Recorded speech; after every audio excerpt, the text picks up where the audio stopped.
தனுசு ராசிக்கு இன்னைக்கு எப்படி இருக்க போகுது அப்படின்னு பார்த்தீங்கன்னா, ரொம்ப ரொம்ப அமர்க்களமா இருக்குங்க. 1, 5, 9 சிறப்பா இருக்கு. 9ஆம் இடத்து அதிபதி சூரியன் 2ல் இருக்கிறார். தந்தையால் செல்வாக்கு கிடைக்கும். தந்தையால் குடும்பத்தில் நல்லது நடக்கும். கொடுக்கல் வாங்கல் சிறப்பாக இருக்கும். வெளியூர், வெளிநாட்டு பயணம் அனுகூலத்தை தரும். தொழில், உத்தியோகம் நல்ல வருமானத்தை தேடித்தரும்.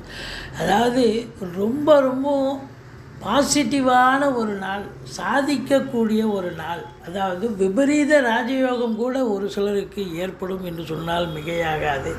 வாழ்க்கை துணை அல்லது மனைவியால் யோகம். பத்திரிகை துறை, எழுத்துத்துறை, எழுத்தாளர்கள், கவிஞர்கள், ஆடிட்டர்கள், வங்கி பணியாளர்கள், கல்லூரி பேராசிரியர்கள், அரசியல் அதாவது அரசு பள்ளியில் படிக்கக்கூடிய பிள்ளைகளிலிருந்து பணியாற்றக்கூடிய அத்துணை பேர்களுக்கும் அற்புதமான ஒரு நாள். செல்வாக்கு பெறக்கூடிய ஒரு நாள். அது